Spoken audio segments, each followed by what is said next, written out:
Allez, on commence les premières compétences avec les fonctions, avec un truc que vous allez devoir faire, beaucoup faire au début, et dans les contrôles, normalement, on l'aurait.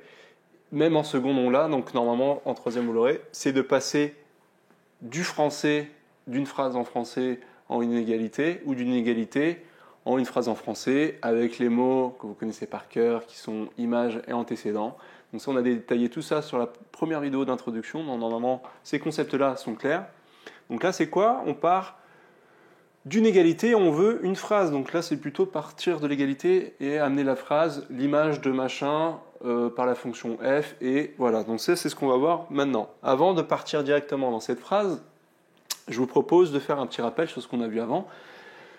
Vous vous rappelez que les fonctions, on prend un x en faisant un calcul ou grâce à une courbe, ça nous sort un y ou voilà. C'est ici l'antécédent. Et là, vous l'aurez compris, c'est l'image. Okay, donc, ce qui va à l'intérieur de la fonction en entrée, donc je prends un chiffre, je le mets dans la fonction, ça me sort quoi? Ça me sort une image. Et ce que j'avais mis dedans, c'était l'antécédent. Voilà, les petits rappels. On peut aussi se voir un petit graphique. Pourquoi j'ai mis Y? C'est justement parce que c'est là où on va voir les images. Okay, donc si j'ai une fonction qui fait une courbe comme ça, donc ça c'est ma courbe représentative de f. Là c'était l'axe dx, là c'est l'origine, y. J'espère que vous voyez bien, parce que là je suis vraiment à l'angle.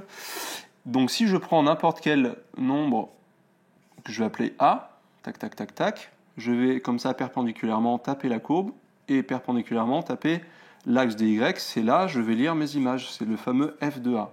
Okay, donc ça c'est les antécédents. Image, antécédent, image. Donc si on reprend notre cas à nous, exprimer f de 3 égale 7 en une phrase avec image, moi je sais où est-ce qu'est l'image, l'image c'est ici, c'est 7. Qu'est-ce qu'est l'antécédent? L'antécédent c'est 3. Donc moi je ne veux pas faire une phrase avec antécédent, je veux faire une phrase avec image. Donc je vais dire que l'image de, bon je laisse un petit peu compléter, par la fonction f et est-ce que c'est bon, vous l'avez? Est-ce que c'est 3 et 7 ou 7 et 3? Donc ici on se rappelle que c'est l'antécédent, ce qui est à l'intérieur des parenthèses c'est l'antécédent, et là c'est l'image. Donc l'image nanana, c'est ici que c'est 7, parce que l'image c'est pas là, là c'est l'image 2, donc ça c'est l'antécédent finalement. Ok, donc tout est une question de tournure de phrase. Donc l'image de machin par la fonction f, c'est là l'image. En fait, c'est à la fin de ma phrase. J'aurais pu dire aussi 7 et l'image de 3 par la fonction f. Voilà, on peut la recomposer comme on veut. Ça, c'est un exemple de faire une phrase avec l'image. Mais généralement, c'est comme ça qu'on, 3/4 du temps, on le formule dans les exercices, dans les contrôles, dans les corrigés. Donc voilà, c'est tout simplement ça. Entraînez-vous à prendre des cas, plusieurs cas de figure, à les passer avec une phrase en disant que l'image de machin était par la fonction f, c'est ça aussi qu'il faut oublier, par la fonction f, ça dépend par quoi vous passez, donc là c'est la fonction f, et temps. Ok, donc entraînez-vous à faire les exercices, nous on se voit dans notre vidéo, on va passer ce coup-ci avec les antécédents, faire des phrases avec les antécédents. Yes.